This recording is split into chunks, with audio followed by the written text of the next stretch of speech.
From Kern Government Television, welcome to this week's Kern County Board of Supervisors meeting. Originating from the County Administrative Center, located at 1115 Truxton Avenue in Bakersfield, California. Grounded in ideas, energy, and innovation, Kern County's vision is to be a driving force for the world's fifth largest economy. And our mission is to exceed expectations of the communities we serve, changing the way they feel about government, those who manage it, and the services it provides. Today's Kern County Board of Supervisors meeting will convene momentarily.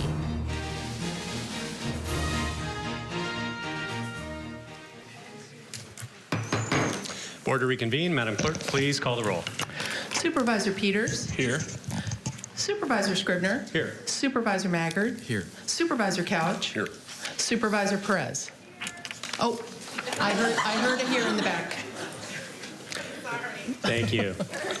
Good morning and welcome to the Tuesday, August 23rd, 2022, 9 a.m. meeting of the Board of Supervisors. We're going to begin today's meeting with the flag salute that will be led by Supervisor Peters. So I'd ask that you remain standing after the flag salute for a moment of prayer, silence, or meditation, whichever you prefer. Please stand. Salute. Pledge. I pledge allegiance to the flag of the United States of America and to the republic for which it stands, one nation, under God, indivisible, with liberty and justice for all.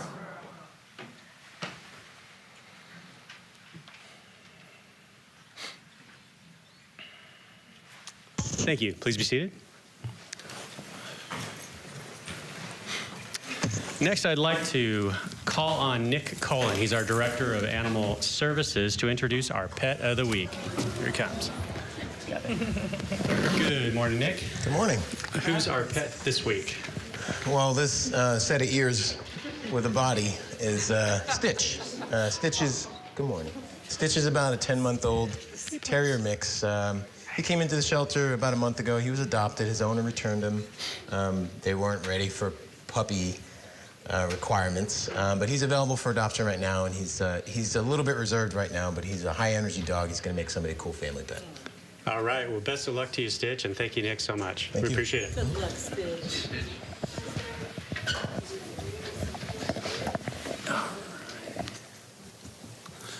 Okay.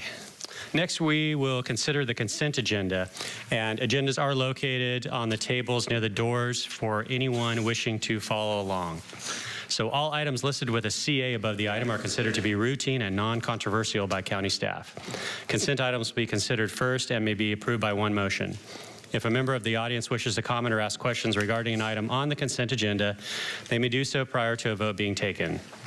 A member of the board may remove any item from the consent agenda, and it will be considered in listed sequence with an opportunity for any member of the public to address the board concerning the item before action is taken. A member of the public may also comment on any closed session items. So I'll read the consent agenda items now. Starting on page 2, items 3 through 7 are all on consent. On page 3, all items 10 through 16 are on consent. On page 4, items 17 through 21 are on consent, as well as 23 and 24. And on page 5, items 25 through 31 are all on consent. However, item 30 has been withdrawn by the department and will not be considered. And on page 6, all items 32 through 39 are on consent. Page 7, all items 40 through 48 are on consent. And on page 49, on page 8, item 49 is on consent. I also want to read into the record that I will be abstaining on item number 11 because of a source of income to my spouse. And so, Madam Clerk, please record my abstention on item 11, even though I will vote on the consent agenda. So at this time, I'll ask if there's any members of the public that have any comments on the consent agenda. Okay, I don't see any. Then I'll return to the board for questions, comments, or a motion. I'll make a motion to approve the consent agenda. Second. You have a motion and a second. Please cast your votes. The motion is approved. All ayes. Thank you. Now we'll return to page 2 on our agenda. This is resolutions and proclamations. We have 2 items under that heading, and we're going to hear these items concurrently, items 1 and 2, and Supervisor Perez will make both of these presentations. Supervisor Perez? Thank you, Chair. Motion on 1 and 2, please. Second. You have a motion and a second. Please cast your votes. Supervisor Perez, your vote did not tabulate. Thank you. The motion is approved. All ayes.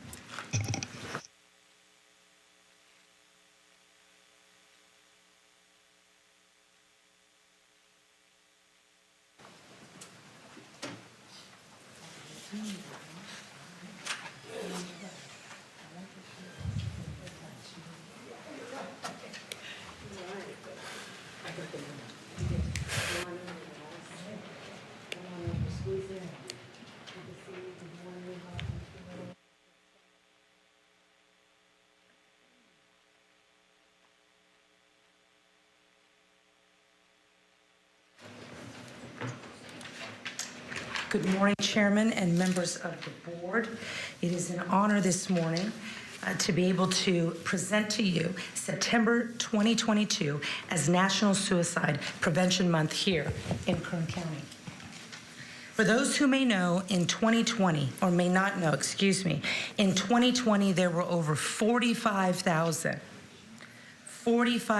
suicides across the United States, with 118 of those deaths happening right here in Kern County. That means that every 11 minutes,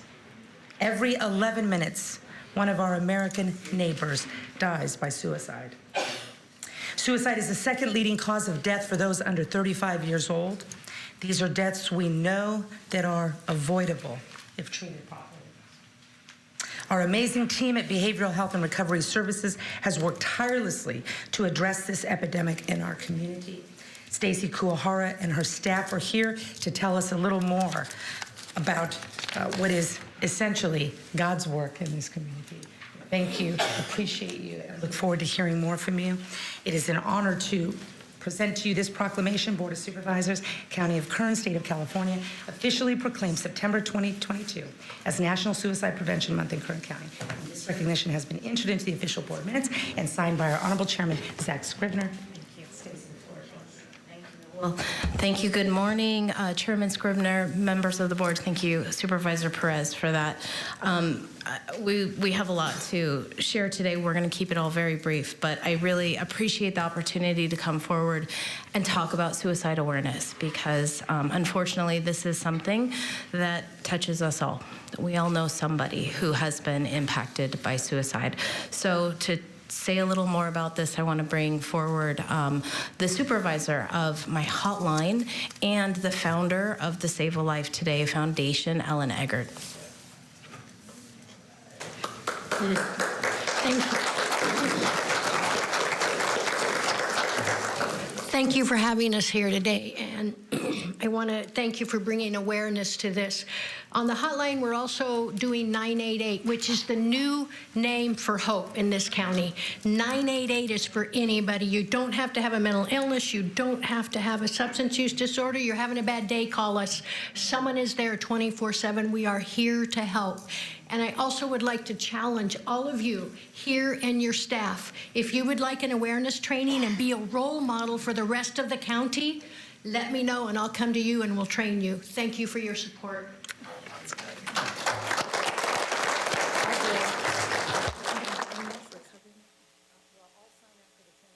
Thank you. And I want to say thank you for the work that you do. What you are engaged in is truly life or death. To lock arms on this stuff and say, you can make it, you will be okay, and you have at least us, right? Thank you for what you do. Stacy, anything further? No, we're just the recovery. Okay, same group? Okay. Wow, you guys are doing all the work here. I like that. Okay, number 2 this morning, Chairman, is a proclamation for September 2022 as also Recovery Month in Kern County. Presenting again to Stacy Kuhara, Director of our Kern Behavioral Health and Recovery Services. It is an honor again this morning to make another important proclamation, September 2022, Recovery Month here in Kern County. Recovery Month is a national observance held every September to promote and support new evidence-based treatment and recovery services, the emergence of a strong and proud recovery community, and the dedication of service providers and community members who make recovery in actuality. This month allows people the opportunity to celebrate their successes in their road to recovery. Substance use disorders are a huge issue in Kern County and this country. It is imperative that the community knows and understands what it means to be in recovery and what resources are available for those still struggling. Addiction, like any medical condition, requires specialized treatments, whether it's medication, therapy, counseling, or mental health treatment. Every person's recovery journey is different, and it is important that we continue to be a resource to our neighbors in a time of need. Stacey, thank you again for what you and your team do, and again, proclaiming the great work that you do, recognizing it in front of the board today. We are proclaiming September 2022 as Recovery Month in Kern County. It's been entered into the minutes and signed by our Honorable Chairman, Zach Scribner. Thank you. For you and your team. Oh, thank you. Thank you again. Recovery Month is, September is just a really big month. 2 very important things to talk about. And Recovery Month actually is a nice balance because it's really a celebration. Much like, unfortunately, suicide awareness, I think we can all connect and relate to the challenges of substance use issues and what that means when somebody makes choices to begin a recovery journey and the ups and downs that has. And it's profound. It touches all of us. I do want to say a special thank you to Andy Sullivan and Library Services because they are partnering with us this month on a number of very special events that we're making available to our community. And it's a really meaningful partnership because I feel like it brings our campaigns into a place where it's really going to touch a lot of people. So I'd just briefly like to introduce Anna Olvera, my substance use administrator, and Christina Rajlal to tell you a little bit about what we're doing this month. Thank you, Stacy. Good morning, everybody. So as Supervisor Perez mentioned, September has been celebrated as Recovery Month since 1989, and we're really proud to be here in its 33rd year to tell you about it. The permanent tagline for Recovery Month has now become every person, every family, every community. This reminds us that recovery is something that we can all contribute to, whether it's by learning about addiction, learning about treatment resources available, and encouraging our loved ones to reach out and access those services. According to the National Survey on Drug Use and Health in 2020, about 1 in 10 people over the age of 12 had a substance use disorder in the past year, and about 1 in 5 adults had any mental illness. That means all of us here in this room are touched by recovery in some way. And we can support the folks that are in recovery by becoming more aware and learning about these resources. Myself, I've had the opportunity and the fortune of seeing recovery in action by providing treatment services for a number of years, but also by working alongside professionals who themselves are in recovery. I'd like to share some of the words they shared with me about what recovery means to them. One individual said, "Recovery is about hope and rebuilding our lives, not as they would have been without struggle, but even better because of that struggle." Another said, "Without recovery, I wouldn't be where I am today. It gave me something back that was lost, my life." A third person said, "Recovery means having serenity, finding peace from within, having priorities to do things for the greater good of the community and my family." As you can hear in those words, recovery means a lot of things to a lot of different people, and that is why we celebrate those that achieve recovery, those that provide treatment for recovery, and those of us whose lives have been touched by recovery every day. Thank you.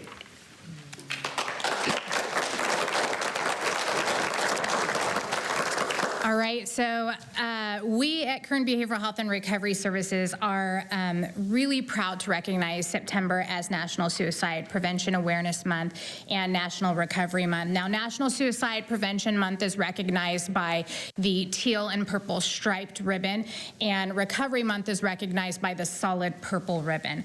September is a chance for our community to come together and spread awareness for suicide prevention and substance use disorder, and we believe within our department that September is truly a time for hope. So we have partnered with many community-based organizations and county partners to provide an awareness-focused month of activities, including in usual fashion, lighting up the county administrative building in both teal and purple throughout the month, starting on September 1st. We're gonna have numerous resource fairs throughout our rural communities, and we'll be having a food distribution in Bakersfield in conjunction with Bakersfield Recovery Services and the Apple Corps Project. We'll be participating in the Stomp Out Suicide Walk and Mad Walk. We'll be having community conversations at our recovery forum and our multi-county suicide prevention summit in conjunction with 7 other counties and colleges and universities. And our largest event in partnership with Andy Sullivan and the Beale Library is the Hope and Recovery Art Show and Film Night, where we have a red carpet premiere of Disney Pixar's Turning Red, followed by a traveling art show by our partners Creative Crossing, focused on suicide prevention and the journey of recovery. Now, these events are all free and available to the public, and we invite you to come out in the month of September and celebrate and bring awareness to both of these items to our community. And like I did in May, I brought some goodies for the board, which includes a calendar of our events and our 2 awareness ribbons, which you can wear on your lapel throughout the month. Thank you. Thank you. Great. Traveling art show sounds very cool.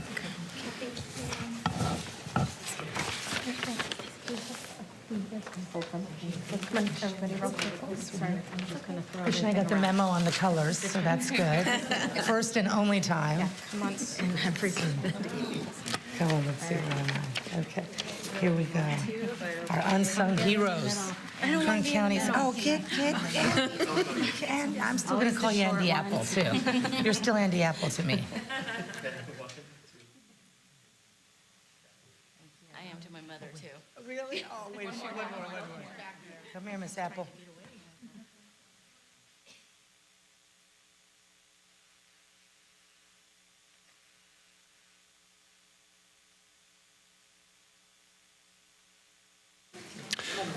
Thank you, Supervisor Perez. Thank you, Director Kawahara, and your entire team.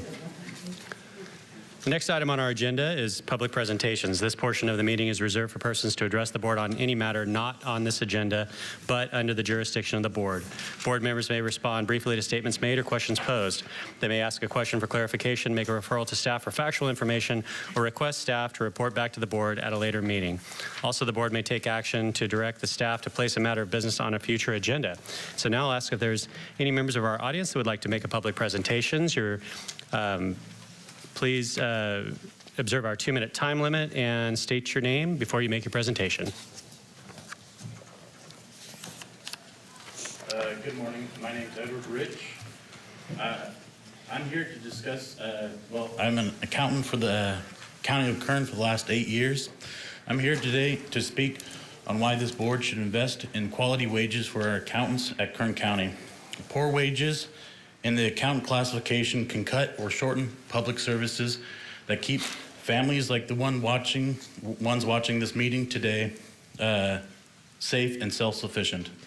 We are here today asking each one of you to please invest in wages that retain accountants at Kern County. Help us do what we do every day, keep our community safe. To keep our community running and retain more accountants, we need to assure we are attracting the brightest minds with a livable wage. Show us that we count. Thank you for your time, Honorable Board of Supervisors. Thank you. Next speaker, please.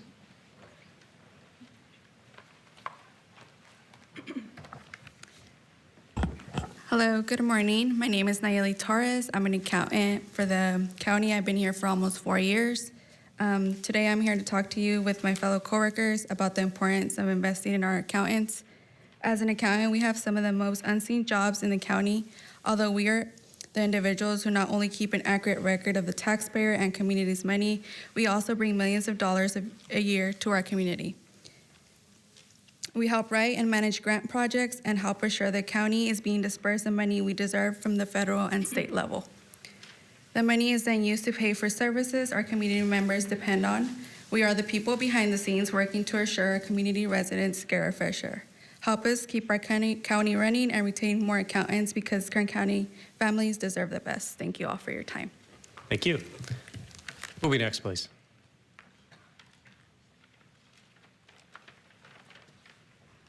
Good morning, Chair and Supervisors. My name's Annie Stain, and I'm a member of SEIU 521.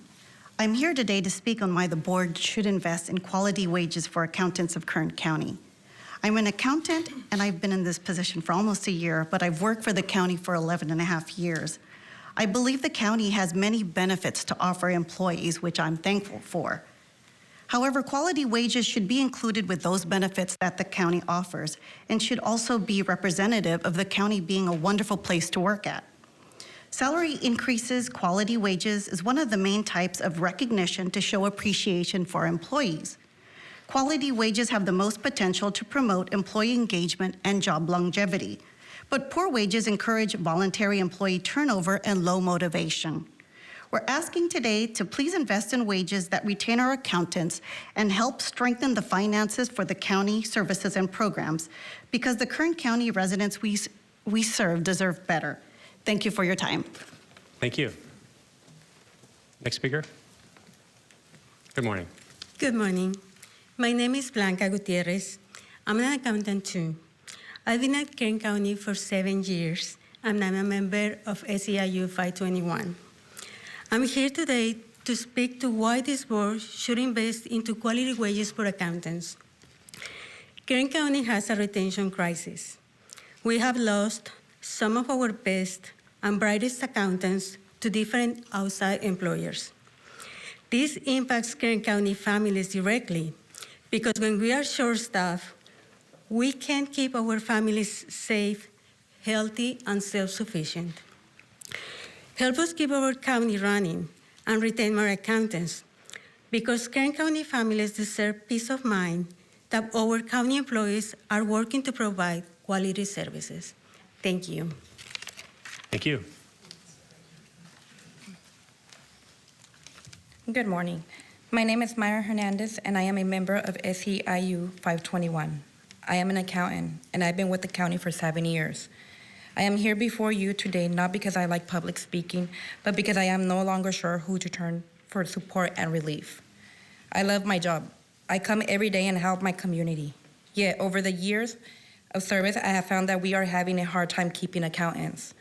I worry because our community deserves the best and fastest service.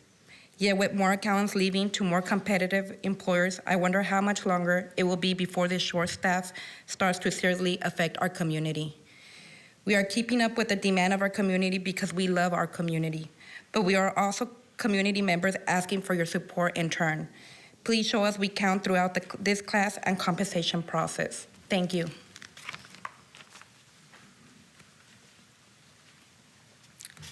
Hello, my name is Maite Olivas, and I am an accountant, and I work at the Auditor Controllers, and I've been an employee of Kern County for 18 years, and I've been an accountant for 8 years. And as you can see, we have a lot of accountants here today supporting us in this adventure. I wake up every day thinking about the people we serve, which are the residents of Kern County, and that what keeps me here. But without higher wages, we will keep failing behind other counties and communities. Kern County is my community, and I think we deserve what other counties and cities comparable to us have. Yet that is only possible if our honorable Board of Supervisors invest in our positions. I stand here today asking for your help because I believe Kern County and community members deserve just as much as the communities that surround us. Please show us we count throughout this class and compensation process. Thank you. Thank you. Good morning. I've never been on this side of the podium before, like I've been on your side either, so. My name is Jane Strife. I work for Kern Behavioral Health and Recovery Services. I've worked for the department for 5 years, but I have also worked for the county for 21 years. Before this year, I have not had a raise for 14 years. During the negotiations between Kern County HR and SEIU, HR became aware of the pay disparity between the City of Bakersfield accountants and the county. As it stands now, the City of Bakersfield averages pay to their accountants at 16%, which is more compared to what the county is paying us. During one of these meetings, County HR suggested that accountants should be in parity with the City of Bakersfield. However, the county's last and final offer was for 5.11%, an increase for the County 3 classification, which does not even come close to market pay. This caught the SEIU members by surprise, since County HR seemed to be agreeable to bring the Account 3 classification pay to the parity of the City of Bakersfield.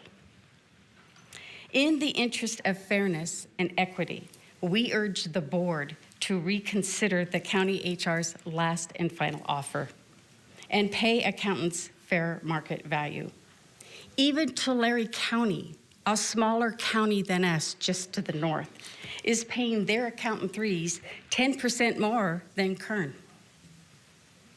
Accountants have a major role in maximizing state and federal revenue to the county. Due to the lack of staff, the county may not be acquiring all available funds. They provide an invaluable role in making sure essential county services are provided to all of your constituents. It is time accountants get recognized for the contribution they provide. I urge you, the board, please, to negotiate in good faith and bring accountant pay to market value. This will solve retention problems and attract skilled talent in order to comply with state and federal accounting guidelines. Thank you so much. Thank you. Do you have any other speakers? Okay. Were you coming down to speak, ma'am? Okay.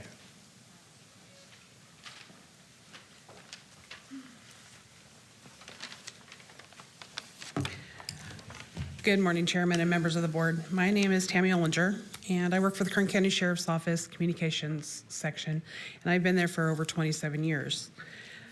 Today I'm speaking on behalf of the dispatchers and the dispatch assistants. As you know, we're currently in negotiations for the class and comp study. The concern that I want to bring to your attention today is that the recent offer leaves out the classification of dispatch assistants, or more commonly known as 911 operators.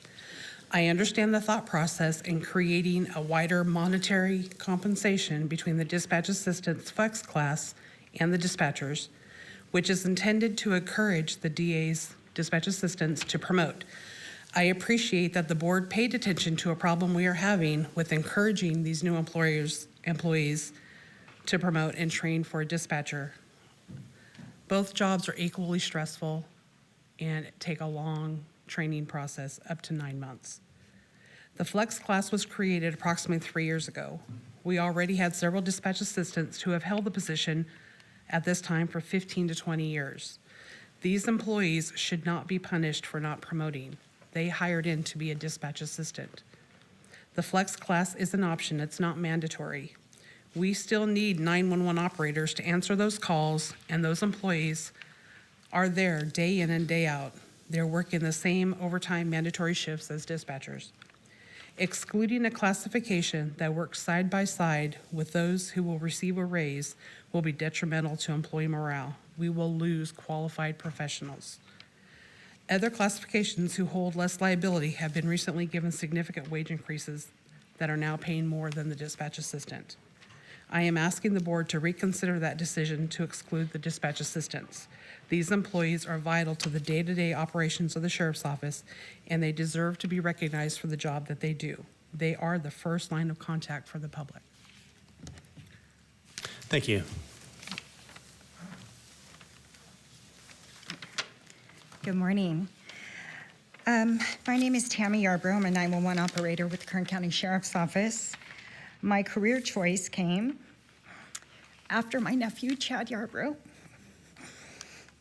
was carjacked and murdered in 1997 at the age of 17. I never wanted any family to have to endure such a horrific crime. I wanted to help every person calling 911 and making sure that they receive help as soon as possible.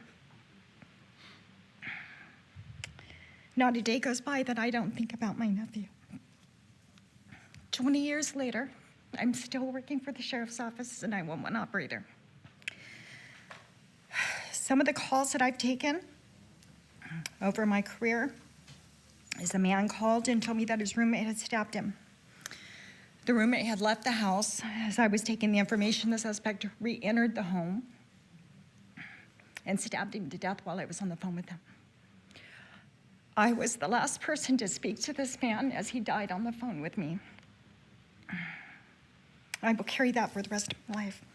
In 2013, a school shooting occurred in Taft. I took a call from a student who was on the second floor hiding in a closet. I had to obtain as much information as possible for the responding units.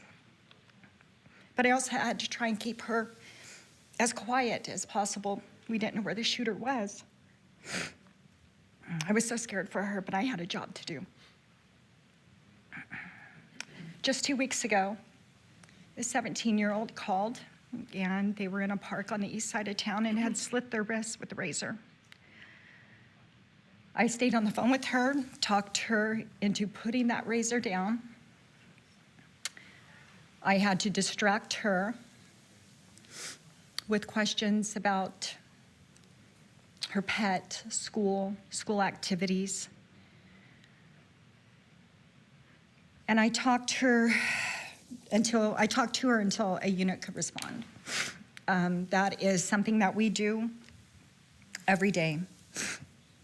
Mr. Yarbrough, thank you so much for your comments. We greatly appreciate it. You're running over time, though. If you could please bring your comments to a close. Okay. Thank you. So we make a huge personal sacrifice, working 12-hour shifts, holidays, and weekends. As of right now, a sheriff's aide makes more than your 911 operators. I'm asking you to reconsider a raise for you 911 operators who are there and continue to be there for this community. Thank you. Thank you. Do we have any other speakers, please?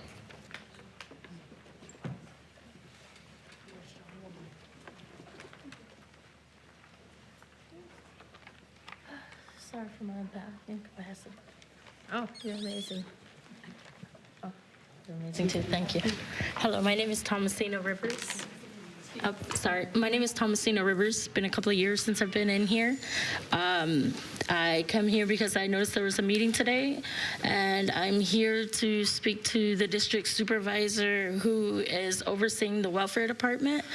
And I am requesting that there is an investigation done on the Department of Human Services due to the CalWorks fraud that's been happening nationwide. I am asking them to please do an investigation on it because I believe that the welfare department has been breached, and there's been a personal data breach at that location, and my information has been taken. The people who stole the money from everyone here who has CalWorks, basically the money was taken from an ATM. There's been a police report made. This happened in April, and I have not received anything from an investigation, a photo, a picture, or whoever who possibly took the money out of the ATM.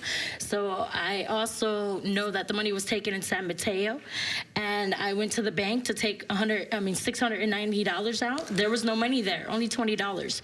So I was smart enough to protect myself, took the $20 out of the ATM machine, and to notify them I'm here in Bakersfield. So not only did this person take the funds off of my ATM card and make it impossible for me to pay bills and keep my credit as an on-time payment, they caused a lot of pain. So not only were they able to take the money in San Mateo, I was also able to take the money here in Bakersfield, where my PIN number and my card was still active, which means my information was breached from their system. And I'm here today because there's thousands of people that this is injuring. And they also stole the money from my mother. So it makes it even more stronger, not just personal, but something needs to be done. And here are the representatives for this county here in front of me. And I'm asking that an investigation be done immediately. I will be going up there to file a complaint about the situation. And I'm also going to be calling let's not do that. Anyway, my point is that it needs to be investigated immediately because people are being injured.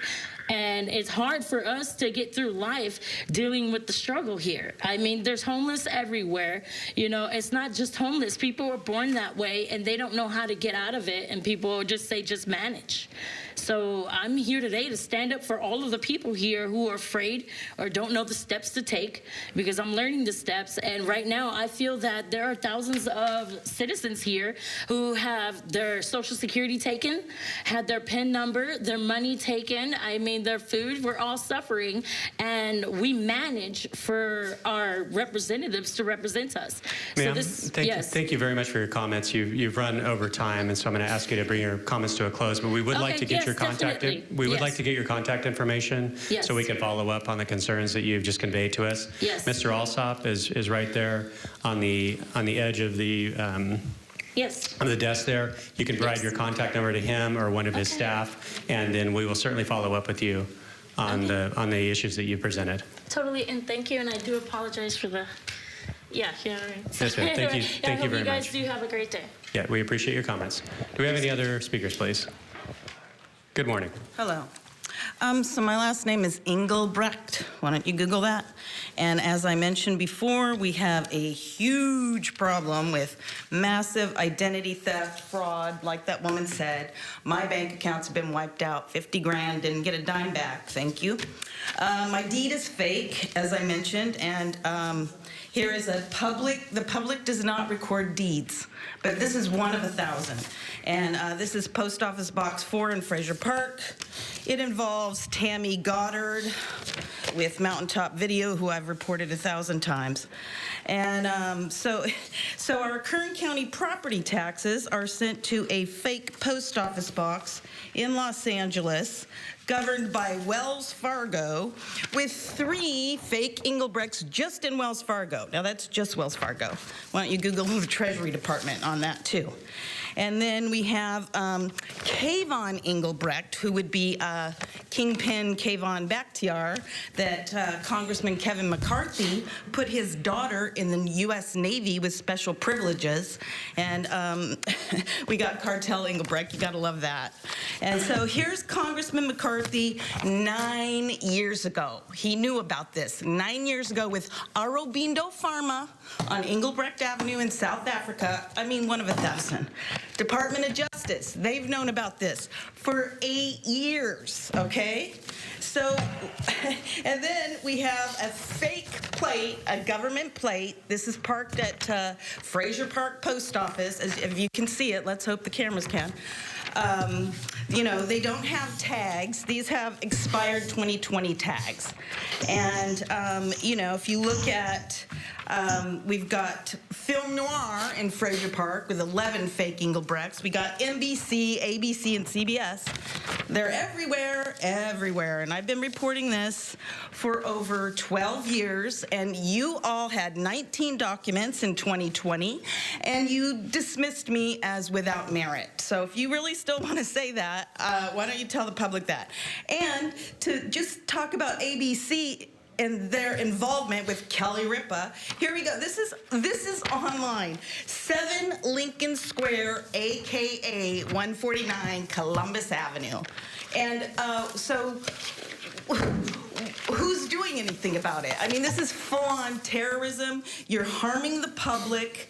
And why is Las Vegas, Nevada tax assessor involved with a post office in box in Fraser Park? I have the number on that one. I'll let you figure it out.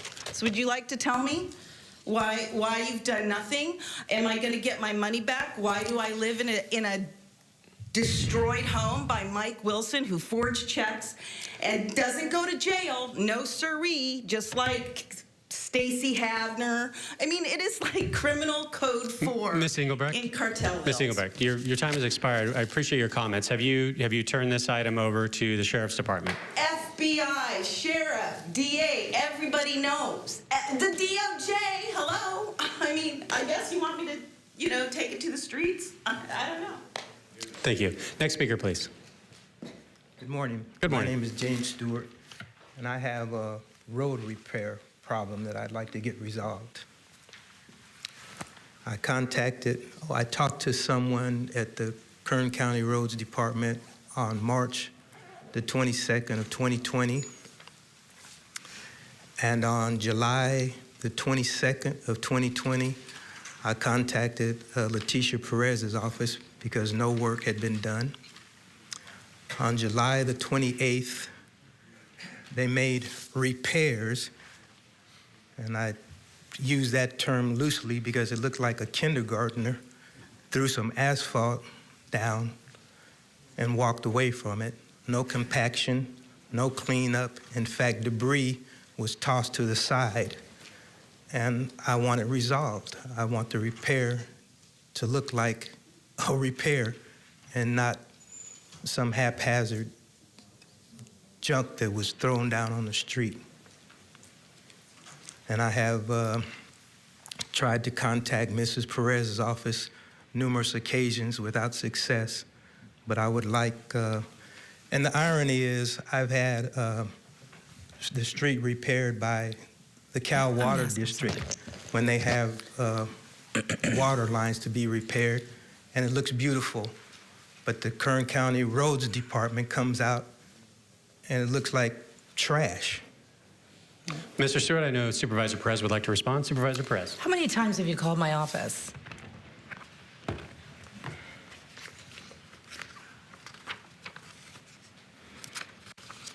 Okay, on 6/17/2022, I left a message. On 7/12/2022, the mailbox was full. On 7/22/2020, I talked to someone. On 7/28, that's when the repair was done, and it looks like junk. On 7/29/2022, at 10:15, I called, the mailbox was full. On 2:30 on 7/29/2022, the mailbox was full. On 8/1/2022, I left a message. On 8/3/2022, I went to your office and did not see anyone. I waited for approximately a half hour. I left a note, and no one got back to me. On 8/9/2022, at 10:15, the mailbox was full. On 8/9/2022, at 2:45, the mailbox was full. On 8/12/2022, at 10:15, I left a message. Okay. I really appreciate you keeping your records, and I want to apologize to you profusely for the experience you've had. It's unusual, but I really am sorry. Are you available right now to go up to my office on the 5th floor? Sure. And I have photographs That would be of really what helpful. needed to be done and what was actually done. And it's I've heard of it. disgraceful. I hear you. I've heard about such things before. I am sorry. If you could head up there now, they're ready to meet with you. And thank you. My apologies to you, sir. Thank you. Mr. Alsop, did you punch in? Did you have a comment? Yeah, I just wanted to let this gentleman know that our Director of Public Works is in the back. So he's the guy in charge of the roads, and he's the guy to meet with, and he'll take you up to Supervisor Perez's office. Thank you, Mr. Alsop. Next speaker, please.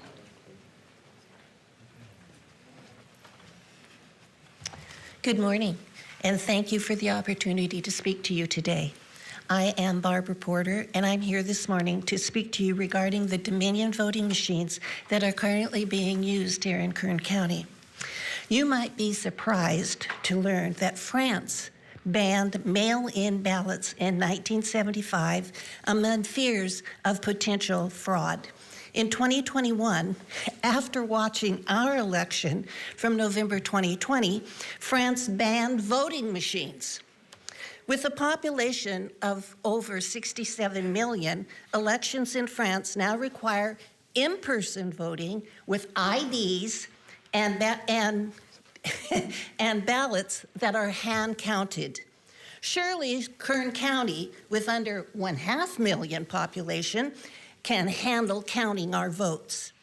On June 9th, 2022, the United States Cybersecurity and Infrastructure Agency, an independent department under Homeland Security, announced that they have confirmed vulnerabilities in the Dominion machines. Our elections department, in their most recent required testing prior to elections, confirmed that the machines used in Kern County have modems. I do not believe any of you would state, for the record, that, that you believe the Dominion machines could not be hacked. That being said, to continue the use of these machines makes you complicit in the ongoing lack of trust that voters in Kern County have for this process. We, the people, have been guaranteed by state and national constitutions the right for fair and accurate voting procedures. These machines do not secure our votes. Our election department held this board and the registered voters of Kern County hostage in April of this year when they advised all that the Dominion contract had expired in December 2021. And they made no provisions to handle the upcoming elections. We had to renew the contract or our election department could not conduct the elections in Kern County. You agreed to that renewal. Dominion's contract expires again December 2022. We do not want these machines used for the November 22 election or any future elections. We want to return to in-person voting with valid IDs, no mail-in ballots, and re-implement hand-counting procedures for this vote. Thank you, Ms. Porter. Thank you for the opportunity to address you. I have packets. You can for all provide of this to the clerk. You can provide it to the clerk. For pertinent information in the machines. I also have 7 pages of signatures on a petition to get rid of these machines, and you'll be receiving more signatures next time. Thank you. Thank you. Next speaker, please. We'll ask you please observe our 2-minute time limit. Just a reminder.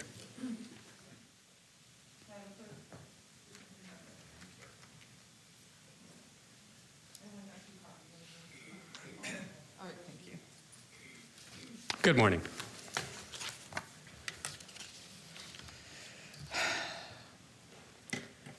Good morning. My name is Mary Little. I stand before you today to reveal how Jeff Flores, who is an employee of this department, is not fit for office. Everything I talk about today, I have documentation for. He has lied about his role as a trustee, especially his voting record. He has voted to allow harmful policies in the district that hurt students. At a board meeting, when a female student addressed the board about being sexually harassed, and Mr. Flores didn't say anything about protecting her because he voted to allow the same policy that did harm her. He voted for masks, teachers to be quarantined, and our students.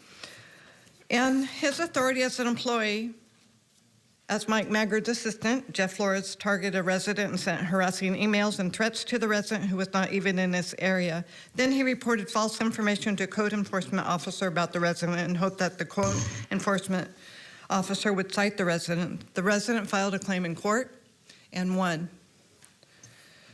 against the illegal activities and harassment. Mr. Flores is currently running for a seat on this board. During his campaign, he has had numerous campaign violations and First Amendment violations. Mr. Flores does not like a comment on his Facebook. He retaliates.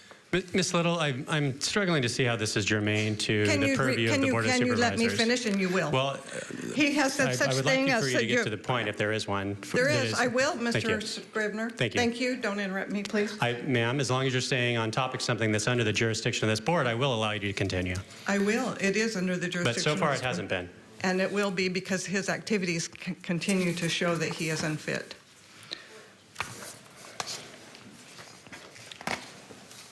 He retaliates and tells people he has a deranged mind and he does protect children. He says, go join anti-Semitic groups or go report on your KKK page or other hurtful and derogatory statements. He will then delete comments and block the person from his page. This is also illegal. Mr. Flores knowingly accepted campaign donations were not lawful. He told one person that he knowingly took the money and did not care. This complaint has been submitted to the FPCC to investigate violations of the California Political Reform Act and Fair Political Practice Commission regulations, as well as the Kern County District Attorney. Ms. Little, your time has expired. Please bring your comments to a close. You interrupted me. Measure K. Ms. Little, your time has expired, and now you're being disruptive, and you're totally off topic on something that's germane to this board. It is not germane. We do not need a person on this board who has illegal activities. Ms. Little, I'm going to ask you to conclude, please. Yeah, you let other people go 20 minutes over. No, I didn't. Yes, you did. You're now over 50 seconds, and other people didn't go over as much as you have yet. That is not true. He's flagrantly disregarded the law, sir. Thank you. Next speaker, please.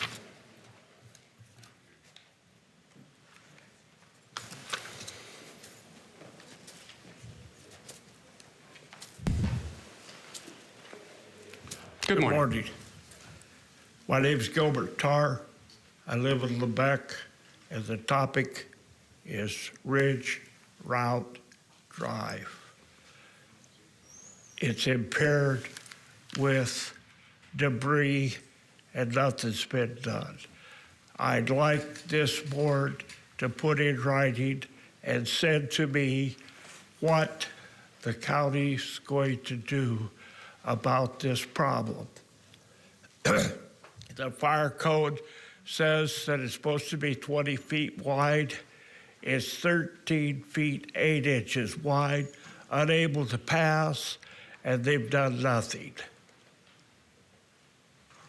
Send it in writing, who's going to do what?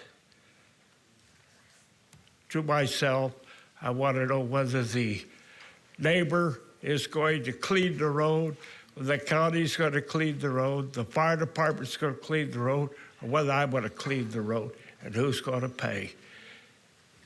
Thank you. Thank you, Mr. Tarr. To my knowledge, your complaint has been submitted to our co-compliance department, and they are investigating the complaint, and I'm sure that you will receive a response very soon. How long will it take to get a response? It's obvious that there's a problem. It's 60 feet wide, and there's trees planted in the road, and you can't even pass, another vehicle pass. There's more than myself that live there in that community, but they're too lazy to get off their ass and come down here and say something to you. Well, Mr. Tar, you've had several complaints that you've submitted to the department. Those have all been investigated. Well, at least one of them has been adjudicated, and the courts did not find in your favor. But once again, we will look into That's not this. true. Once That's again, not true. Mr. Tar, I'm speaking now. You had your opportunity. This complaint we are looking into as well. It has been submitted to the co-compliance office, and I'm sure you'll be receiving a response very soon. We appreciate your time. Thank you. Thank you. Thank you, Ron. Do we have any other speakers, please?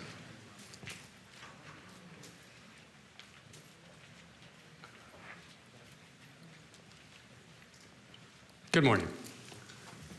Good morning, board members, chairman, and staff. Many concerned citizens have come before this board to speak on Sir, can you voter- provide us your name? Dennis McLean, Thank you. MC capital L-E-A-N. Many concerned citizens have come before this board to speak on voter integrity. I am one of those concerned individuals.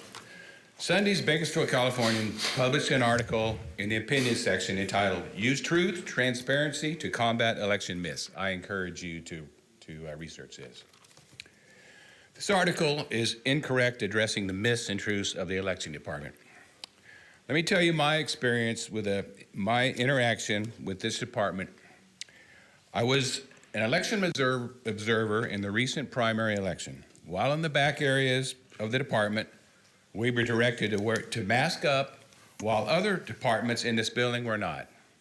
I observed several county employees being unfriendly, rude, and unprofessional. It was not a pleasant experience.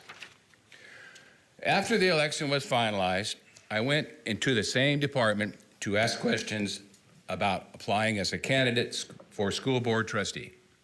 The gentleman at the window said he could not answer my questions because it was his first day on the job. He had 1 day of training. Weeks later, I called the department to verify in my local school district which areas were up for election. I was told there were 4 areas. In turn, there was 3. I wondered how many more districts are incorrect. Amy Espinoza did return my call and said the error in the areas up for election came from the superintendent of schools. Really? These 2 recent personal experience with the election department makes me think this department lacks leadership and accountability. We had an opportunity in the primaries to elect an honest outside candidate, but the incumbent's next in line employee won by some 900 votes. 176 of these votes were from deceased individuals. It baffles me how this employee candidate can be allowed in the same area where ballots are being tallied. I call this a conflict of interest. In closing, we must strive to return to the in-person voting, hand counting paper ballots, and voter ID. The existing election process allows for total outside corruption and manipulation. Your board must make this happen and do not approve the Dominion voting machines coming up after the midterms. Thank you for your time. Thank you, Mr. McLean. Any other speakers, please? Okay. If you're planning on speaking, if you could please come down to the front so we could move the meeting along, we'd appreciate it. Are there any other speakers after this gentleman? Okay, I'm seeing none. This will be our last speaker. Good morning. Hi, Paul Infesti. I live in the District 3, Mike Magritt's district. I just wanted to say, since I heard the term "we" earlier, I just want to say that sounds like it's universal. Everybody agrees with that. I just want to say that I don't see a possibility for us to actually dump Dominion at this particular point in time. Also, that I would be concerned about how long it would take to hand count all of these ballots in Kern County, considering we're almost at the deadline. So that's just my impression. I'm done. Thank you very much. Thank you. Okay, thank you to our speakers. We're going to move on now to board member announcements or reports. Do we have anything from the board? All right, very good. Then we will move on to the next item on our agenda, which will be our last item for this morning. This is an item under County Council. Item 22, conduct Truth Act Community Forum in accordance with Government Code Section 7283.1D regarding local law enforcement agencies' interaction with the United States Immigration and Customs Enforcement in 2021. And I'm going to I need to read one thing thank you, Madam Clerk. Read one thing before we begin.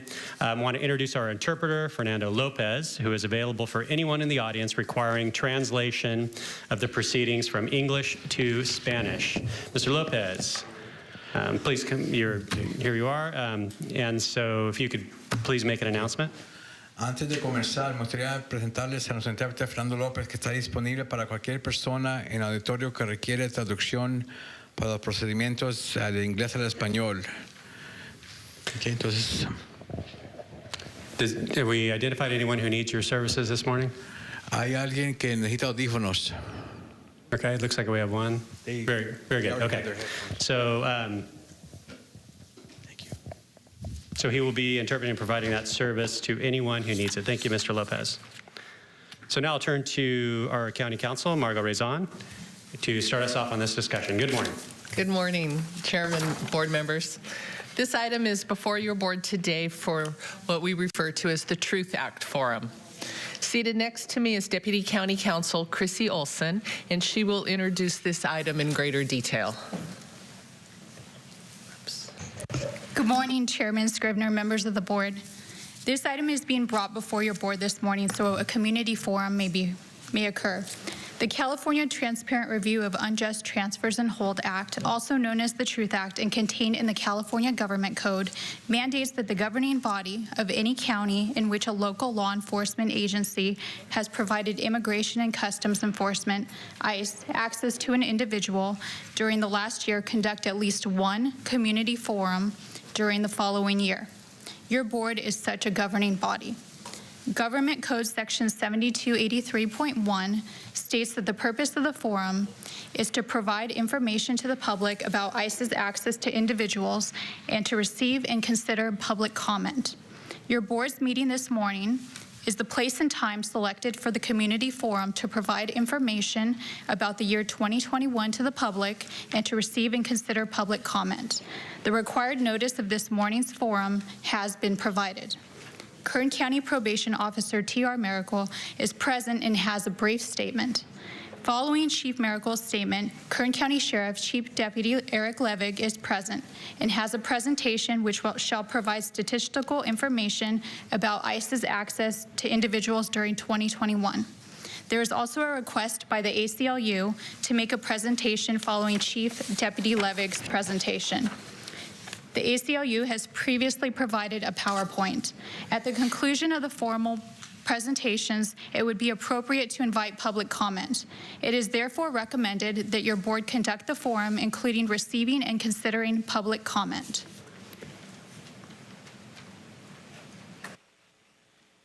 Thank you. We'll now open the public forum, and we'll start with Chief Miracle. Good morning. Good morning, Chairman Scrivener, members of the board, T.R. Miracle, Chief Probation Officer here in Kern County. As you know, the Probation Department supervises both adults and youth in the community. We also operate 3 distinct youth facilities. In preparation of this forum, I directed staff to review our records for calendar year 2021. The Probation Department did not provide ICE access to any individuals during 2021. Therefore, I have no data to provide for the purpose of this forum. However, I am available for questions. This concludes my remarks. Thank you. Thank you, Chief. Now we'll turn to the Sheriff's Department. Good morning, gentlemen. Good morning, Chairman Scrivener and members of the board. I'm Chief Deputy Eric Levig with the Kern County Sheriff's Office. Thank you for inviting us to speak with you today. As you are aware, Government Code 7283.1, subsection D, calls for a forum to provide information to the public about ICE's access to individuals and to receive and consider public comment. To that end, I'd like to take a few moments to provide some data and information regarding ICE access to inmates during 2021. It is important to note that I will only be discussing matters related to Kern County Sheriff's Office operations, as the sheriff does not direct or have authority over the operations of federal, state, or other local law enforcement agencies. Before I get into specifics, I would like to reiterate some points that have been mentioned in past forums regarding what the Sheriff's Office does and does not do in relation to immigration enforcement. First, the Sheriff's Office does not hold inmates past their date of release or delay their release except as allowed by law or policy. The Sheriff's Office does not ask individuals about their immigration status or provide ICE with access to our databases. We are not involved in the enforcement of immigration law, deportations, or immigration sweeps. That said, the Sheriff's Office does cooperate with ICE as allowed by law, including making release notifications to ICE regarding eligible inmates only when requested and only when they have qualifying charges. As part of this process, we notify inmates when ICE has requested notification of their release. We also notify inmates of their rights regarding release notifications and interview requests. I'll be discussing these processes and notifications in a bit more detail later in this presentation. Before I discuss some of the processes related to SB 54 and the Truth Act, I'd like to briefly mention the Trust Act. This 2014 legislation prohibited agencies from holding inmates for ICE once their local charges were resolved unless certain charges applied. At that time, the Sheriff's Office ended the practice of holding inmates for ICE past their release dates regardless of the charges. This remains the case today. Releases are not delayed solely for ICE. Now I'd like to move on and talk about some of our processes that relate to the Truth Act and California Values Act. These processes are outlined in Sheriff's Office Detentions Bureau Policy C-2300. First, I'll be talking about the requirements for release notifications and transfers to ICE from the jails, which are outlined by the Values Act. After that, I'll discuss requests by ICE to interview inmates, which are covered under the Truth Act. In terms of notification release requests, the process starts when an ICE agent fills out a request form for a specific inmate. Our staff reviews the inmate's criminal history to determine if he or she meets the criteria laid out by the Values Act, which is mostly based on prior convictions. If staff determines the inmate is eligible, the file is flagged for notification upon release. If not, the form is archived. An inmate for whom notification is authorized is notified using a form which we have available in various languages. This form also gives the inmate an opportunity to let us know who they wish us to contact when we notify ICE, which is another requirement of the Truth Act. The inmate is provided a copy of the completed form. When an inmate is due to be released and meets the criteria for ICE notification, that notification happens when the release process starts. The time it takes to process a release can vary greatly depending on what is happening in the jail and how many releases need to be processed. However, the release is not intentionally delayed. If ICE is present once the inmate is released, they can take custody of the inmate. If not, the inmate is released without delay. In 2021, 22,917 individuals were booked into the Sheriff's Office jails. ICE submitted 16 requests for notifications of release. This represents approximately 0.07% of all bookings, down from 0.3% in 2020. Of those, 3 were transferred to ICE from the Kern County Sheriff's Office. I should note that one of those requests was made in 2020, but the transfer occurred in 2021. This chart provides an illustration of this data, comparing 2020, shown by the green bars, with 2021 in yellow. As you can see, both the number of notification requests and the number of transfers fell significantly. This second chart is another way to look at the same data. In 2020, on the left, about 35% of inmates for whom notifications were requested ended up being transferred to ICE. On the right, in 2021, about 19% were transferred to ICE.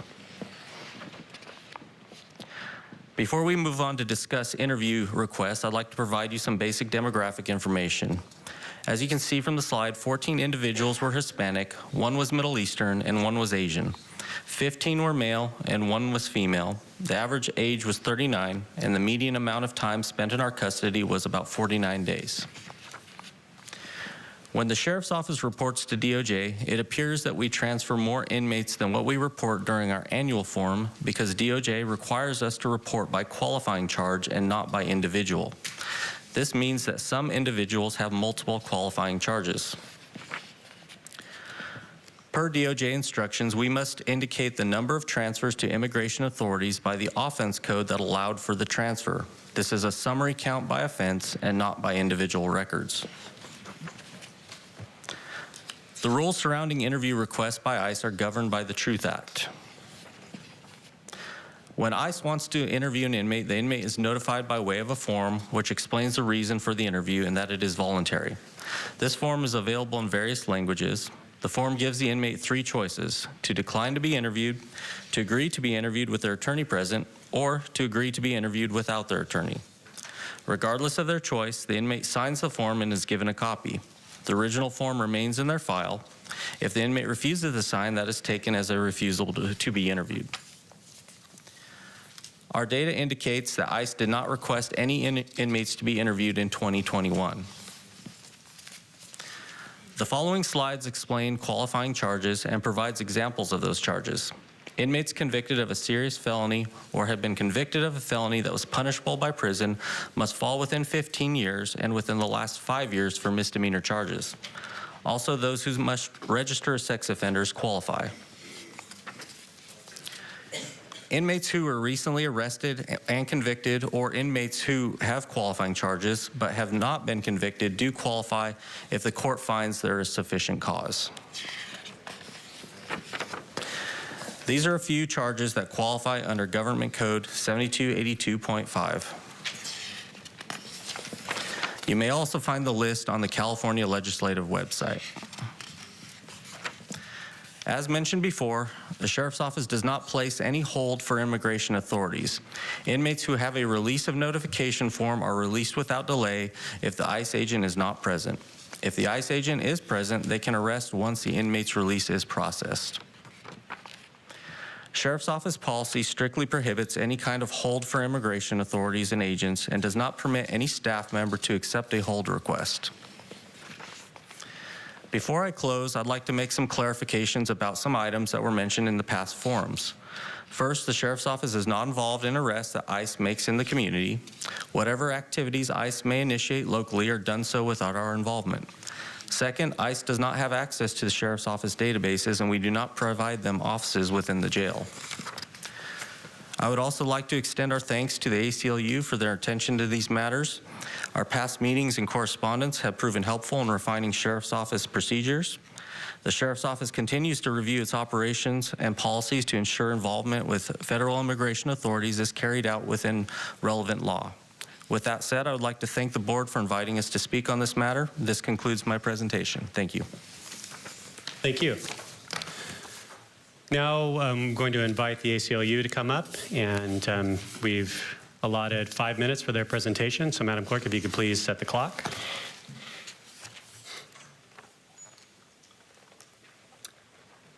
Good morning, Chairman and members of the board. With your respect, I'd actually like to request the same amount of time that was provided to the sheriffs, which was approximately 8 minutes. You have 5 minutes, please. Thank you. Okay. May I have control of the Thank you. PowerPoint just to reduce the time that will take? Thank you.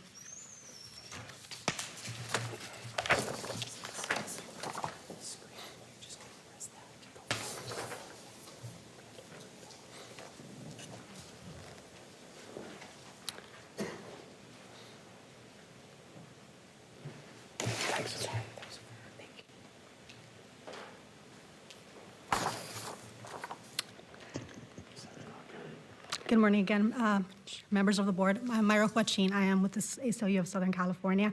And given the time constraints, I will be focusing on 2 slides of my presentation versus the full presentation. And I do thank the Sheriff's Office for covering relevant pieces of what the Truth Act and the California Values Act, as well as the Trust Act, require, and the limitations on how the Sheriff's Office can or cannot cooperate with immigration enforcement.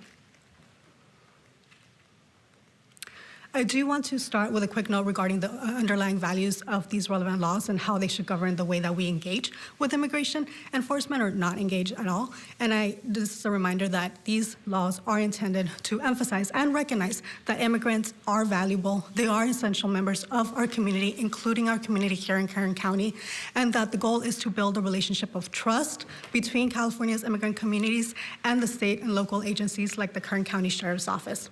This trust is threatened whenever there is ongoing collaboration with federal immigration enforcement. And as I mentioned earlier, given the time constraints, I won't be discussing the Truth Act requirements or any of the other requirements. You do have the copies of my PowerPoints. So I'd like to turn to the Sheriff's Office Policy C2300, which I appreciate Sheriff Levitt covering. And there are significant detail that has been provided in that policy, which is extremely helpful for us to review the policy and assess any extent of collaboration with immigration enforcement.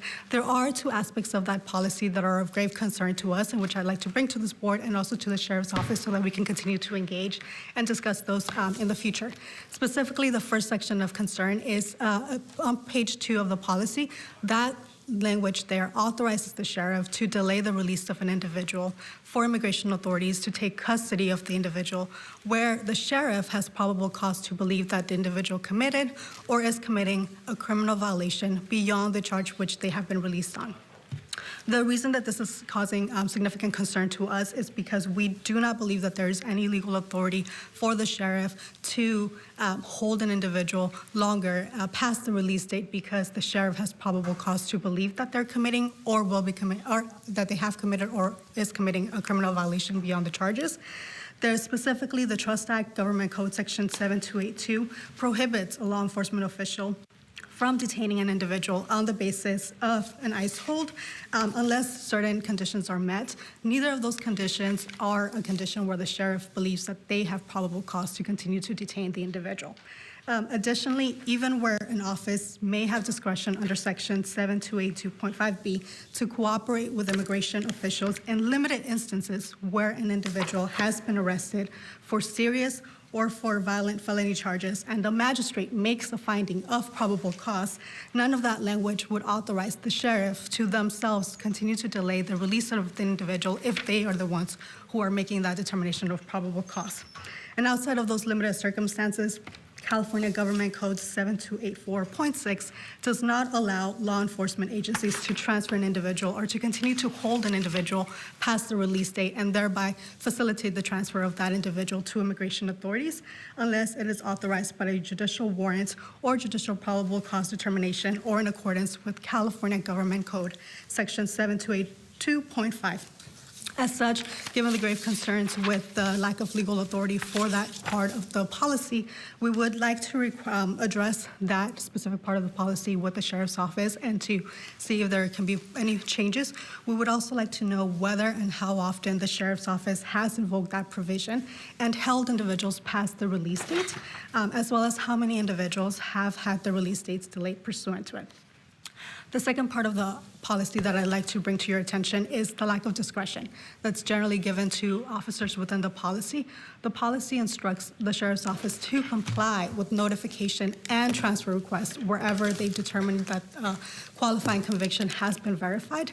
California Values Act, the Trust Act, and the Truth Act do remind us that these requests are voluntary. Whether the office decides to comply with them is in their discretion, and we would like to request that the policy reflect that discretion and actually give the Sheriff's Office some discretion to decide whether to comply or not. We believe that any participation that the Sheriff's Office has with regards to any transfers or holds or delays of individuals has devastating impact on their lives, and we would like to ensure that they do not continue to participate.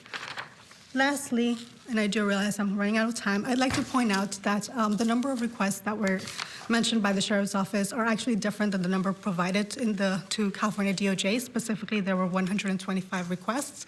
I do understand that there's a difference in the transfers, and I appreciate the explanation for those transfers, given that 7 transfers were reported and 35 were reported to California DOJ for May 2021. We'd like to request further information from the Sheriff's Office that provides true accounts of the transfers that are being accounted to California DOJ, and also the number of transfers that they participate in to avoid any discrepancies and also any inaccuracies that are reported at this meeting. Thank you. Thank you very much. We'll now open the forum up to any members of the public that would like to make comments. We're going to set the clock for 2 minutes per speaker unless you need interpretation, and we will extend the time to 4 minutes. Who will be our next speaker, please?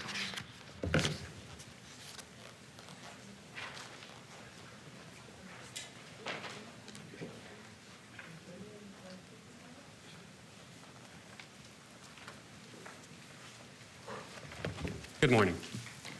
Good morning, Chair. Good morning, board members. My name is Ana Huerta. I'm the executive manager for the Dolores Huerta Foundation. I'm here today to share that I'm a lifelong resident of Kern County. I was born and raised here. And the thing that makes us strong is how we value our community and how we stand up for each other and how we work really hard to protect each other. And I want to share that the California Values Act, while it has reduced cooperation between local law enforcement and ICE, it's merely a floor. It is a bare minimum to the level of protection that we can provide our community. And there's no reason to allow the federal government to continue to commandeer local resources in our Kern County Sheriff's offices to enforce harmful immigration laws, which only result in family separation, prolonged detention in unsafe and unsanitary facilities, and severe trauma not only to the individual detained, but to their family members and community members on the outside. You know, we have a responsibility to stand up for and protect our neighbors and our community members. And as has been explained to us here today, compliance with ICE requests is discretionary in the Kern County Sheriff's Office, but also, you know, we can do more. We can match what our members, or what our neighbors to the south, like Los Angeles County, our neighbors to the north, San Joaquin County, Santa Clara County, Contra Costa County have done, and they have prohibited ICE transfers in all instances. So this is something that we as Kern County can do. Like I said, the California Values Act is a bare minimum, is a floor, and I know that we, citizens of Kern County, community members of Kern County, can do more, and we owe more to our community members. Thank you. Thank you. Next speaker, please.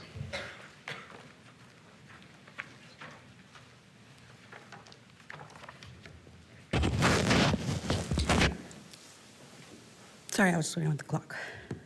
Okay. Good morning, board members, county staff, and community members. My name is Rosa Lopez, and I'm a long-term resident of Kern. And I'm an advocate with various groups fighting for social and economic justice. I'm here today to speak in support of our immigrant community members. As a first-generation immigrant myself, I know firsthand about what it feels to grow up as an immigrant in this county. Feeling like you're an outsider, and often reminded that I'm not part of this community. However, I was fortunate enough to be able to adjust and obtain my legal status, which opened education and employment opportunities. But many are not as fortunate as me. Many of my friends, family, and neighbors still live in fear that they could be picked up at any moment and imprisoned in Immigration Detention Center, which in Kern we have 3 of them, or deported and separated from their families. I'm asking that we and you step up and stand in support of our community members, and not just in words, but in action. We, like the previous speaker said, that continuing to collaborate with ICE is discretionary, and we can do more. We can stop collaborating, even if it's in accordance with the policy, because it is voluntary. We should end this collaboration. You have the power and the responsibility to ensure that every resident in this county feels safe, supported, and feels part of this community. Thank you. Thank you. Next speaker, please.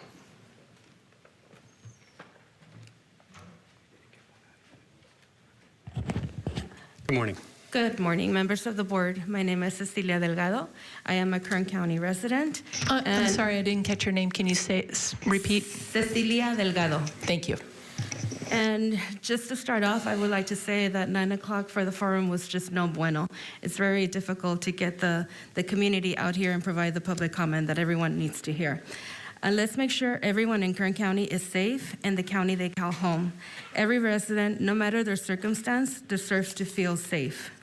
It's wrong and wasteful to help federal government deport our friends, family, and neighbors. Thank you for your time. Thank you. Next speaker, please. Buenos días, mi nombre es Marta. Estoy aquí en representación de la comunidad. Good morning, my name is Marta. I'm here in representation of the community. Para pedirle aquí que por favor ya no permitan que migración se esté interfiriendo en las calles. Okay. I'm here to request that For you not allowed immigration to be interfering on the streets, sembrando miedo, planting fear.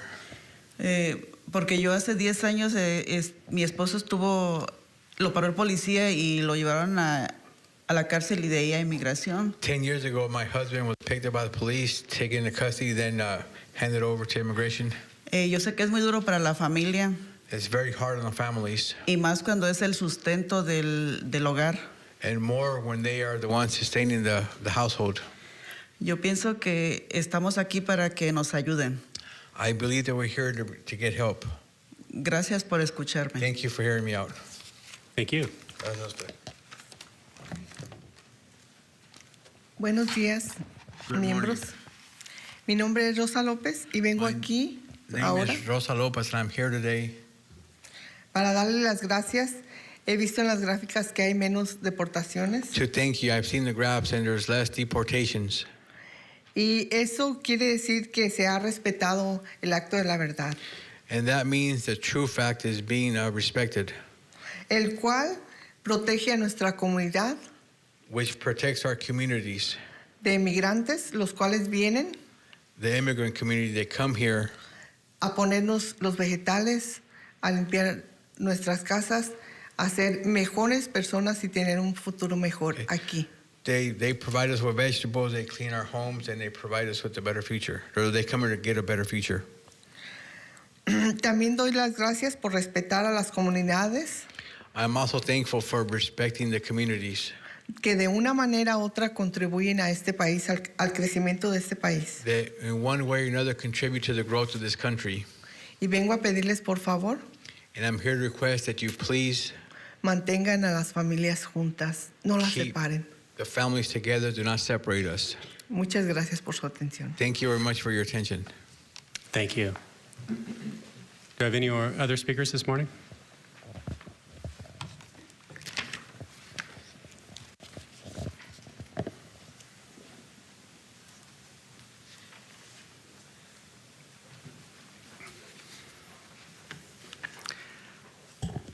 Good morning, I'm Eddie Lane. I'm passing out pictures of Armando Nunez Salgado and his family, his beautiful family.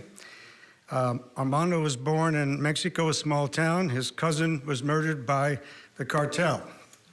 He was brought to the United States as a child. I visited him and his family 2 Sundays ago in Napa. He's joyously happy with his family for the last 27 months after having spent 28 months in Mesa Verde. He's doing landscaping projects, a de facto crew boss because he speaks English, and he's in AA. He acknowledges that his alcoholism led to his downfall.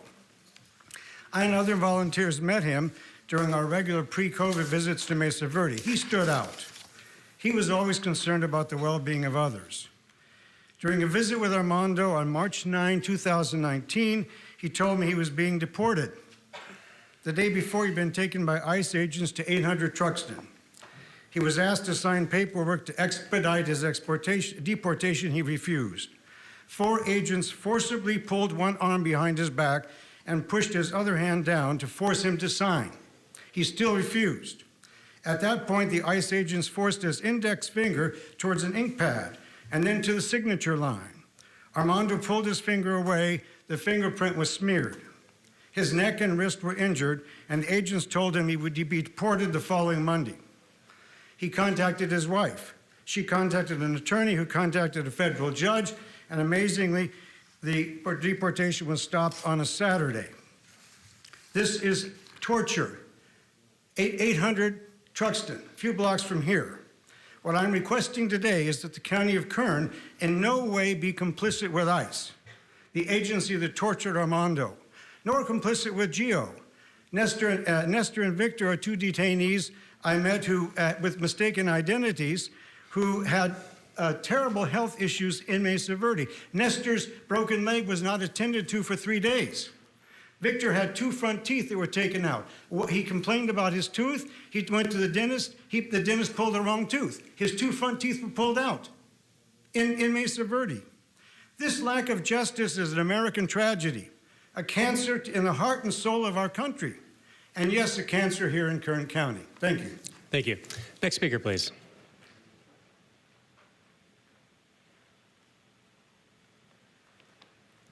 Good morning. My name is Jeannie Parent, and I'm a resident of Bakersfield, and I coordinate Kern Welcoming and Extending Solidarity to Immigrants. We're an organization that provides support to immigrants in detention, and because of that, I speak to immigrants at Mesa Verde and Golden State Annex on a daily basis.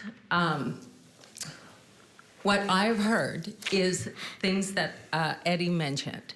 Medical neglect. People are not having their medical issues addressed. They are not getting the glasses they need. Things like that. One man actually died in Mesa Verde.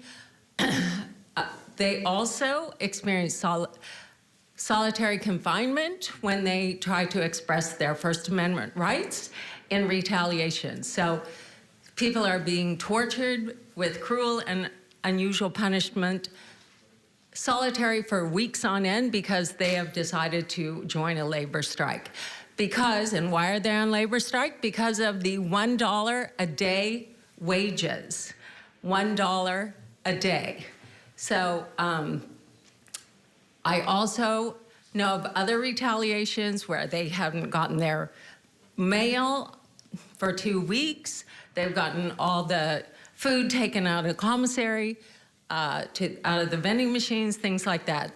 And they also get visits shut down, and even when the rest of the world opens up, ICE and GEO, the for-profit prison, continues to restrict visitation, so people are not able to see their loved ones, to have visits from families. It's not, there is no oversight because this is a private detention center. So I'm pleading with you to please do not, the Sheriff's Department, do not cooperate with ICE. Like Anna said, the Truth Act, the Values Act is a floor. It is up to your discretion. Please release people when their sentences are over. Do not cause double punishment by sentencing them again to years in substandard detention conditions. Thank you. Next speaker, please.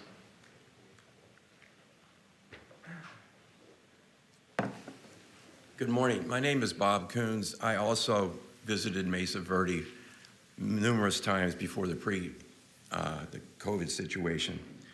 And the man that Eddie mentioned before, Armando, was a special person. There are a large number of very special people that have been detained at Mesa Verde. I remember one day that Eddie got a embroidered hat that Armando made, and it had his favorite Bible verse. And I was thinking about that, and I didn't have that hat with that verse because I was going to share that. Another inmate that made this for me, boy, if I was in charge, it sure wouldn't look like anything this nice. I looked at it, and the first thing I saw was there's no Bible verse on it, but there's a big black line, kind of like a bar of a prison. And that's what these people have been through for sometimes months and months and months and even years. But right next to it, there's another line with a dotted line. And being an ex-race car driver and more my share of tickets in the long past, a dotted line gives you a passing zone.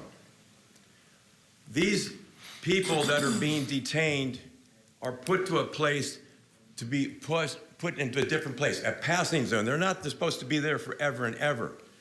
And the people that I was able to experience the best success with were the ones that had the best support. That might be people in the United States or from other countries. Even the people in Mesa Verde did incredible things to make a support system when they were sent to El Salvador or Mexico to help people in the next part of their journey. So the most important thing for every one of us in this community is for us to have the support for those people on their journey so we can have no barriers for information. One man we worked with, his family lost contact for 12 years. That opportunity to be reunited, just to even see him in Mesa Verde after 12 years was an incredible experience. All the things that every person said here today, come from personal experiences that we have seen coming to that. The people there would say so much more if they had the opportunity. Mr. Please Coons? listen to them. Thank you. I'm going to ask the Sheriff's Department, to what extent do we have any involvement with Mesa Verde? We've heard a couple of speakers, maybe more, that have spoken about that facility. To what extent does Kern County have any involvement or interaction with them? Yes, thank you, Chairman Scrivener. That is not a sheriff's office facility. As they mentioned, that would be a private detentions facility. So zero? Zero, yes. Thank you. Next speaker, please. Well, it's just not relevant. Buenos días. Good morning. Gracias por realizar este foro público. Thank you for Agradezco el interés de restaurar la confianza y la transparencia entre el condado de Kern y la comunidad. Thank you for having this public forum and improving the transparency and trust with the community of Kern. ¿Cómo se llama? Mi nombre es Carmela García. My name is Carmela Garcia. Yo vivo en el distrito de Kern. ¿En dónde? Y estoy en el distrito de Kern. Distrito de Kern? Ajá. I live in Pertenezco al the distrito de Kern. district of Kern. Y estoy aquí And I'm solo here para pedirles, por favor, to que tengamos please un poquito de compasión, se podría decir, request that we have a little bit of compassion para la gente nuestra que trabaja en el campo. for our people that work in the fields. Afortunadamente, algunos tenemos el gusto o la satisfacción de tener documentos, otros no. Unfortunately, some of us have the joy of having papers, legal documents, others don't. Por esa razón, estamos aquí, para For- pedir por ellos. For this reason, we're here to petition on their behalf. Quizás nadie de nosotros aquí nos hemos puesto a pensar en ningún momento Perhaps none of us here have given it any thought que esas manos que a veces tanto se desprecian son las que nos llevan alimento a nuestras casas. that those hands that sometimes we reject are the ones that provide food on our plates.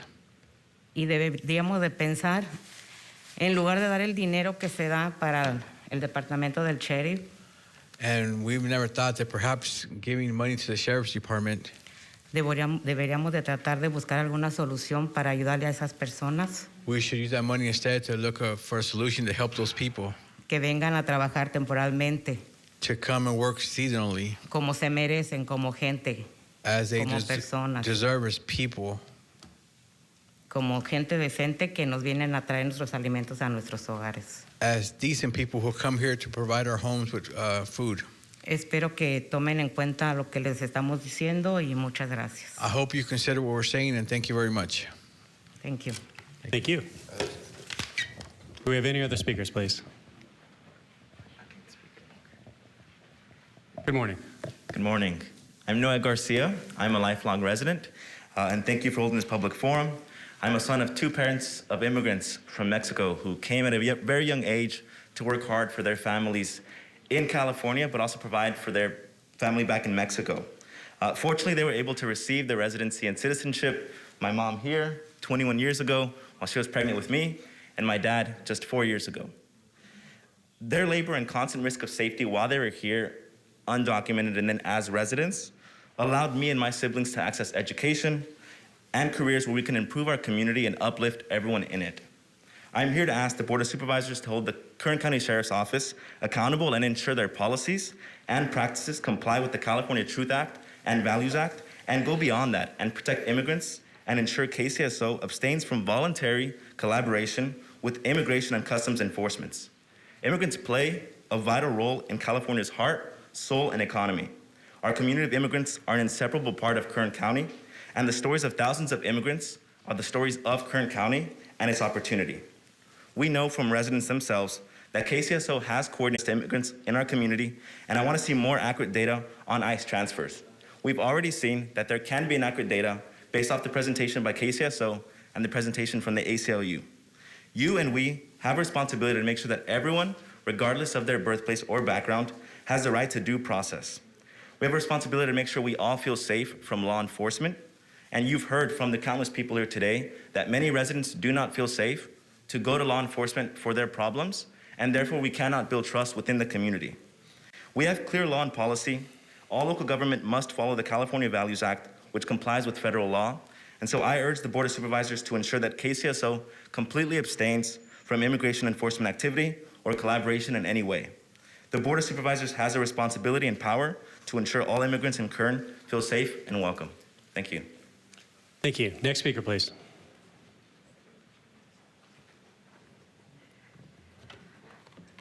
Good afternoon. My name is Lori Pasante, and I direct civic engagement for the Dolores Huerta Foundation, and I also participate in the community group for the Sheriff's Department consent decree.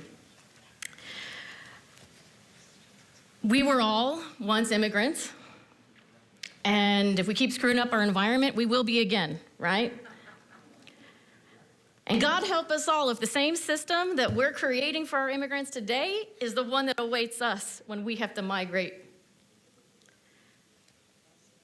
Last year, 2020, Kern County had the #1 grossing table grape crop, $1.5 billion pulled out of the ground. 1.5 billion. And yet, post-pandemic, the people who are right out there right now, pulling the grapes out of the fields, are too afraid to send their kids to school. And I know this because I used to teach in Delano. My husband has been teaching in Delano for 18 years. They started school 3 weeks ago, and enrollment is really down. I really want to encourage this board and this sheriff's department to really consider the perception of collaborating with immigration enforcement. Because we can put all the slides up that we want. At the end of the day, the fact that kids aren't going to school tells me everything I need to know about what's really going on, or at least what the perception of it is. And I'm fully on board with the idea that we need to have conversations about those perceptions and make sure that we know what the actual reality is so that we can do something about it. So I get that. But we have made some recommendations to this board with regard to funding that will help with that perception. And the Rapid Response Network of Kern has sent that in, and I strongly encourage this board to fund a Padilla attorney in-house, the public defender's office, and to handle those messy misdemeanor arraignments where a lot of this stuff can get nipped in the bud and save the county a ton of dough. Let's do more than just take their labor. Let's take seriously their human rights too. Thank you. Do we have any other speakers?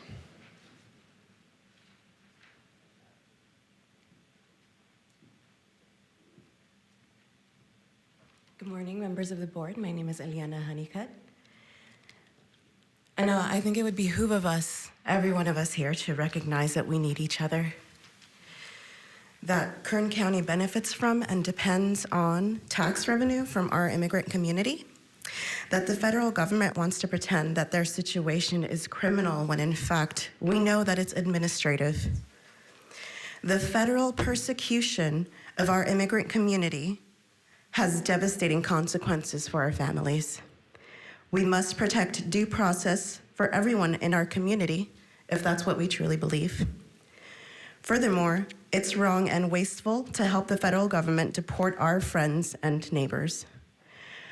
What keeps our communities truly safe is neighbors who know each other and look out for one another, and local law enforcement that stays focused on real community priorities. Immigrants are a vital part of America, California, and Kern County's heart and soul. The federal government has a divisive agenda, but here in California, here in Kern County, we stick together. We stand up for one another because we know that we need each other, and it would be smart to act as such. Thank you. Thank you. Any other speakers, please? Okay, seeing none then, we will close the public forum, and I'll turn to the board to see if there's any comments or questions.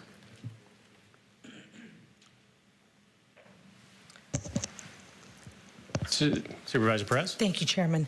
I want to thank again the representatives of our Sheriff's Department for your thorough and professional presentation. Thank you.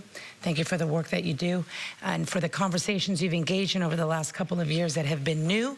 I can only imagine how challenging, but I really appreciate your openness. We do not have to agree with each other when we sit down. We don't even have to pretend to agree with each other. I think that's a waste of time. I think getting to know each other, respecting your issues, looking at the community, closing that gap, that's the only way to fix the division that we have in our community. But I really appreciate the role that this hearing plays in bringing the community out and hearing the concerns of the community. There are many, many, many perspectives on these extremely complicated matters, but today I felt was incredibly compelling to hear so many members of the community from different corners of this community in all shades and sizes come here and say, you know, we really would love a more harmonious and unified community. Not that we solved that here today, but that's what I hear from the public. That's what I hear from folks that are here asking that, you know, we have a community based as much on love as law and order. I think they're both really, really important, very critical pieces of the well-being of our community. So I just want to say thank you. This does feel like progress to me. I think we've come a long way. Like any period of time for Kern County, whether it's our history or our future, we will have profound issues to work through together. They will never end. This is one of many. And where we communicate and where we listen to each other and we have the opportunity to come here and petition your government in civility and with protection, frankly, from these same folks, I think that's a remarkable achievement and an opportunity for us to move forward together. Not because we agree, but because we so passionately disagree. It is the best of us, and I want to thank you, all of you, for your opinions, whether you agree with me or not. And I want to encourage you to represent the Kern County family with pride and dignity because we have such good people here. And on matters that we have some misunderstanding on, I don't think it takes much to get on the same page. And I've just seen that and lived that here in Kern County, so I believe it. So really, God bless your work. Lori, it's so nice to see you out here. 10 years ago, we were at the Public Defender's Office, you know, trying to figure out the world from that institution, how we're going to change the world there, right? And here we are in various capacities. We don't always agree, but we're still friends, and I think that's important as we, you know, build this community into something that reflects all of our incredible, unique contributions, but really centered around our flag, right? Around unity and recognition that, you know, democracy takes courage and it demands inclusion. And so I'm proud of today. I think this is progress. And I appreciate all your passion. You know, let's keep working it out. Gentlemen, thank you. Excuse me. Thank you, Supervisor Perez. Seeing no further comments from members of the board, that brings us to the conclusion of our agenda for this morning. We do have several items to consider in closed session. We have one item, number 50, under the County Administrative Office, and we have 3 items, 51 through 53, under County Council. So at this time, I'll entertain a motion to adjourn to closed session. We are adjourned.